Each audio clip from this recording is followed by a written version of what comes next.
When we talk about a brand, it's so easy to just picture a logo or maybe a cool tagline.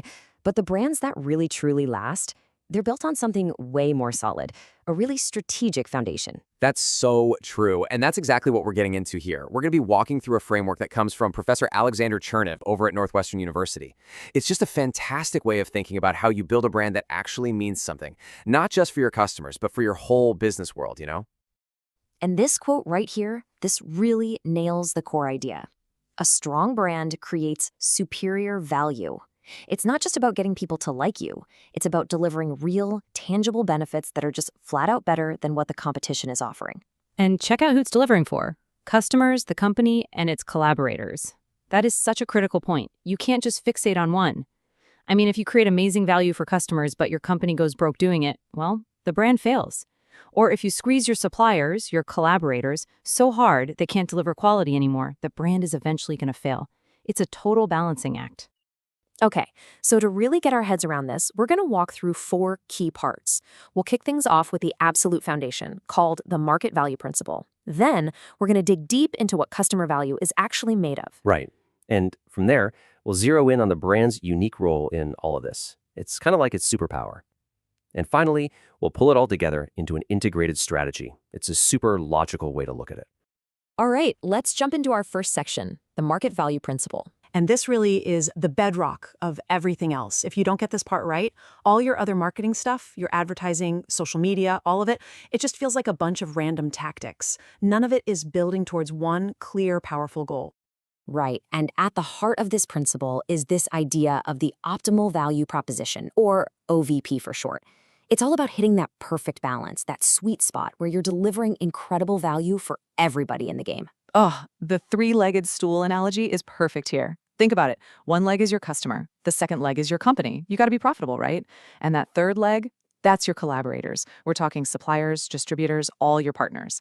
If you go all in on just one leg, say you slash prices to the bone for customers, well, you just sawed off your profitability leg, and the whole stool's gonna crash.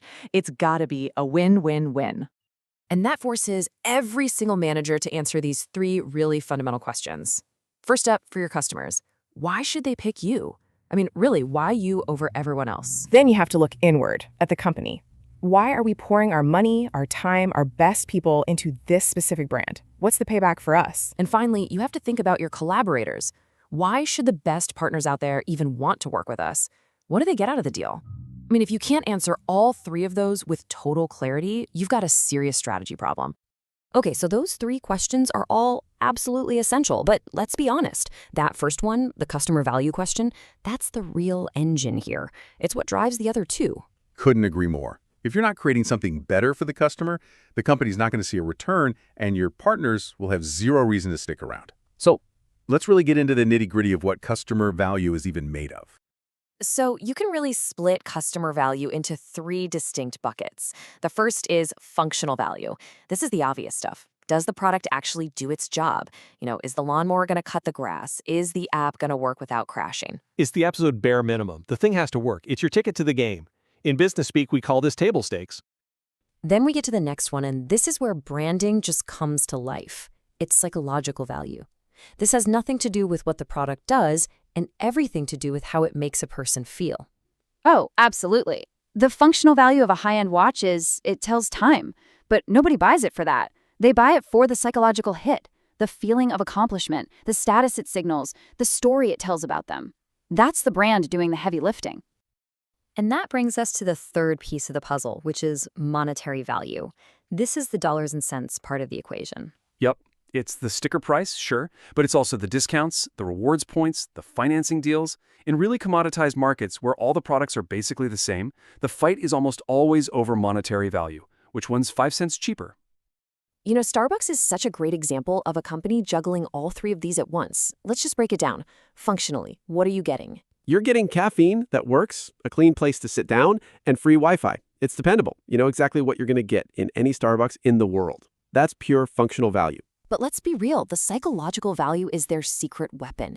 It's that daily ritual, that feeling of a little luxury for yourself. It's even the identity tied up in ordering your super specific custom drink.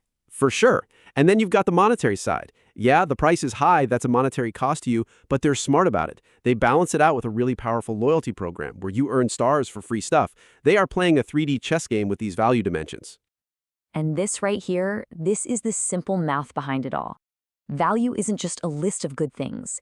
It's the good things minus the bad things, the costs. Okay, let's stick with the Starbucks example. The monetary cost is pretty high, maybe $7 for a fancy coffee. But in your head, the functional benefit of the caffeine, plus that huge psychological benefit of the whole experience, feels like it's worth, I don't know, $10. That $3 surplus, that's the value you feel, and it's exactly why you don't mind paying the price. Okay, so we've got our 3 types of value: functional, psychological, and monetary. So the million-dollar question for any marketer is, which tool in my toolbox do I use to build each one? Exactly. Where does the product itself come in? How do we use pricing? And for this whole conversation, what is the specific job of the brand in all of this? This table just makes it so incredibly clear. If your goal is to create functional value, your main weapon is the product or service itself. You've got to make it better, faster, easier to use. And if you need to play with monetary value, your levers are price and incentives. You offer a sale, you create a rewards program. Simple as that. But, and this is so important, if you want to create psychological value, your number one go-to tool is the brand. That is its unique job. It's what it does better than anything else. Now, let's be clear, a great brand definitely helps in the other areas.